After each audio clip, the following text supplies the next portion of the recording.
Vous savez que je vous respecte, je respecte votre intelligence, votre Merci, culture, aïe, aïe, aïe. un certain humour. Aïe, aïe, aïe, aïe, aïe, aïe. Et je partage pour partie votre diagnostic. Je pense effectivement qu'on est dans une situation pré-révolutionnaire. Mais moi, je pense que celui qui va faire la révolution, c'est quelqu'un qui s'appelle Nicolas. Je ne sais pas si vous avez entendu parler de Nicolas. Nicolas, il a 30 ans et c'est lui qui paye pour tous les autres.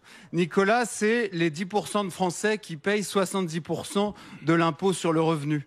Nicolas, c'est les 30% de Français qui financent l'intégralité du système social. Nicolas, c'est celui pour qui 17h, c'est à peu près le milieu de la journée ou au moins de l'après-midi, pendant que beaucoup de gens sont déjà rentrés chez eux depuis longtemps. Nicolas, c'est effectivement celui qui travaille plus que les autres, qui essaye de gagner effectivement parfois un peu plus, qui refuse le système soviétique que vous défendez. Et moi, ce qui me frappe beaucoup, c'est que celui qui est vraiment... Celui qui est vraiment appauvri en France, c'est pas l'État. C'est pas l'État qui continue à payer des chauffeurs, des logements de fonction, 500 millions d'euros encore. 500 millions d'euros. 500 millions d'euros encore. 500 millions d'euros encore annoncés pour la filière musicale. Non, ça c'est pas l'État qui paye ici. Ah ouais, c'est inhabituel pour vous. Désolé. Eh oui, désolé. Non. Ici c'est de l'argent privé. C'est l'État qui paye parce que vous n'avez pas l'air d'être au courant de ce que sont les aides à la presse. Hein, oui, je suis pas sûr que les radios perçoivent des aides à la presse. Bon, allez, vas-y, continue. Tout va mal et un pauvre gars et vous parlez en son nom. Vous êtes parlé au tutoiement, il n'y a pas de problème. On peut se tutoyer sans difficulté. Que répondez-vous à Moi, Nicolas? ce que je vous dis, c'est que celui qui s'est appauvri en France, ça n'est pas l'État, c'est Nicolas. Et Nicolas, il va finir effectivement par s'énerver. Alors, exact. qu'est-ce qu'on répond à Nicolas qui paye tout? Non, bon, alors je ne sais pas si ce personnage existe, mais vous abusez. Parce que, alors, il y aurait d'un côté une ou deux personnes... Il y a des Nicolas dans la salle. Mais je le connais... Non, mais attendez, je le connais pas, le Nicolas, c'est pour ça. Nicolas, c'est ça. Ah, d'accord, c'est pas... Nicolas. Alors, monsieur Mélenchon, attendez, monsieur Contigny, excusez-moi d'abord de vous avoir tutoyé, et deuxièmement, je croyais que vous parliez de quelqu'un en particulier. Alors, madame, elle dit c'est moi. Je me dis, ah non, mais elle, c'est Nicole, c'est pas Nicolas. Aujourd'hui, tout est possible là-dessus. C'est un personnage moyen. Alors, un personnage si c'est ça qu'on veut dire, Français moyen. Vous avez dit, c'est pas l'État qui s'est appauvri, je vous dis, l'État s'est appauvri, et les Français se sont appauvris en masse. C'est-à-dire que pour la première fois de notre histoire, la tendance qui était jusque-là, après la guerre, petit à petit, d'une génération à l'autre, ça s'améliorait. Moi, je viens d'une famille populaire et je représentais le progrès dans la famille parce que j'ai eu le bac, parce que j'ai eu d'autres diplômes après. Et ça s'est inversé. Alors, tout le monde continue à bosser beaucoup, y compris le niveau d'éducation s'est élevé considérablement, mais les gens se sont appauvris. C'est une Pourquoi certitude. la France régresse ainsi? On en est à 10 000. Alors, là, on vient. Mais on en est à 10 millions de pauvres. D'accord? Donc, je ne vais pas vous dire que ça n'existe pas. Et en effet, tout le monde paye et paye beaucoup. Mais on n'a jamais dépensé autant d'argent public. Non, ça, c'est pas vrai. C'est pas tout le monde qui paye. Non. 57% du Vous avez raison, c'est pas tout le monde qui paye. Non, mais écoutez, essayez de tempérer votre jugement, même si vous êtes de parti pris, mais essayez de voir comment les choses se dessinent. Pour que ça fonctionne, il faut que ça fonctionne, c'est-à-dire ça tourne.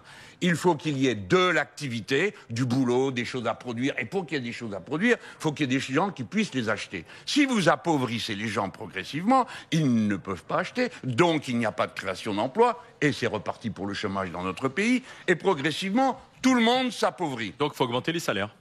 Alors, il faut augmenter les salaires. Mais d'abord, disons les choses qui ne font pas plaisir. Ceux qui ont beaucoup vont... Enfin, franchement, vous demandez qui? Bah oui, je demande qui. Les fortunes de ce pays ont été multipliées par 2. Bah oui, mais enfin, on va... Non, mais bon, alors... Tant mieux, bravo pour eux. Mais non, mais vous croyez que ça vient d'où, leur fortune, que ça leur tombe du ciel? Ça, c'est pas fait sur nos dos, c'est parce que ce sont des entrepreneurs qui investissent et qui créent de l'emploi et des richesses. Alors, vous les mettez tous dans le même sac. Moi, je vais vous dire une chose. Avec les aides qu'on a données aux entreprises, je prends toujours les 30 ans parce que ça me paraît une... Il y en a pour 3 000 milliards de dettes aujourd'hui, on est d'accord? 3 000 milliards de dettes. Eh bien, avec ça, l'État avait de quoi s'acheter tout le CAC 40. Ce sont des aides qu'on a jetées comme de l'eau dans du sable. Il fallait nationaliser le CAC 40 ? Non, mais bon, il fallait pas donner des aides. Écoutez, quel a été le sens de supprimer des cotisations sociales pour des tas de catégories d'emplois? Le résultat, c'est que c'est les autres qui les payent. Si, par exemple, vous appauvrissez les gens, eh ben, ils vont tomber en dessous du seuil de l'impôt sur le revenu. Et même si c'est pas l'impôt sur le revenu qui rapporte le plus, ça rentre pas dans les caisses de l'État. Et aujourd'hui, de quoi on parle? On dit qu'il y a un problème à la sécurité sociale, parce que faire peur, c'est toujours le grand truc des gens qui sont au pouvoir. Et comment on va le régler avec une TVA sociale? Mais bon sang, je vous avais prévenu à la campagne présidentielle, et monsieur Truc, là, comment il s'appelle, le ministre qui a été pendant tant d'années le ministre des Finances, là. Bruno Le Maire. Voilà. Monsieur Bruno Le Maire disait oui, mais Mélenchon, il invente. Eh ben vous y voilà rendu.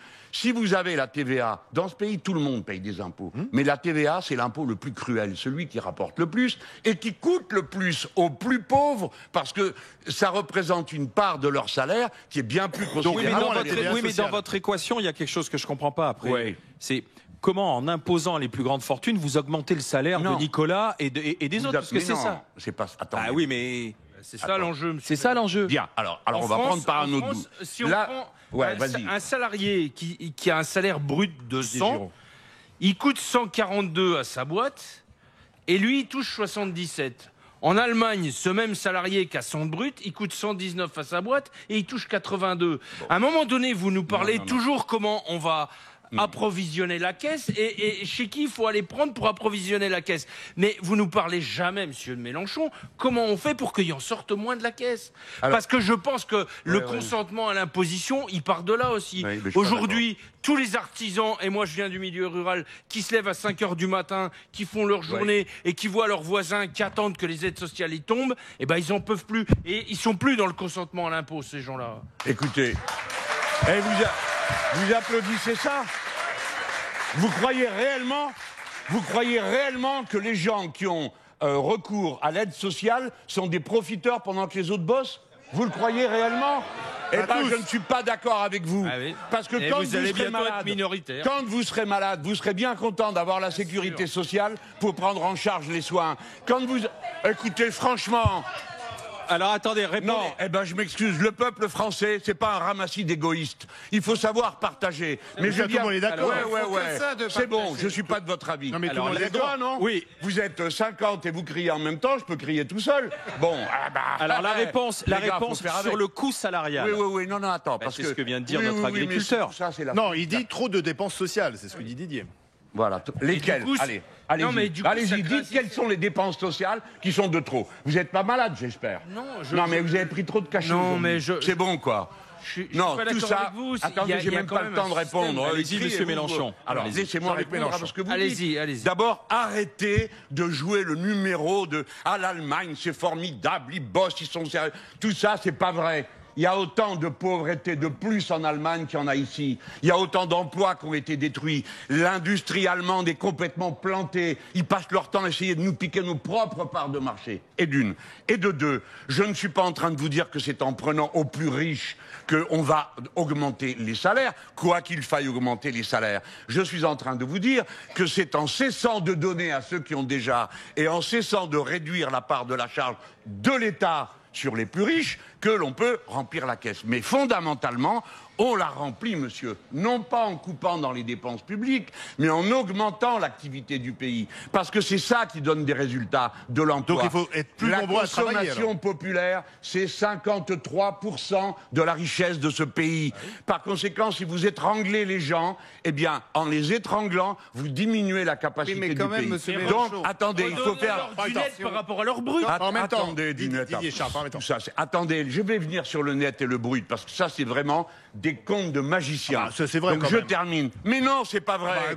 Sur la fiche de salaire, on voit bien une grande différence entre le brut et le net. Voilà. Eh bien, écoutez, laissez-moi terminer ma phrase et je viens sur votre brut et le net et votre comédie habituelle. Je commence. Oui. Allez-y. Je commence d'abord par. C'est pas de la comédie, hein, le brut et le net. On arrive à finir une phrase. Allez-y, parce qu'après, il faut faire la pub. Non, et là, c'est de l'argent qui rentre pour nous. Pub, alors, on fait la pub et ensuite, on revient avec la démonstration sur le brut et le net. À tout de suite. Et après, c'est pour ça.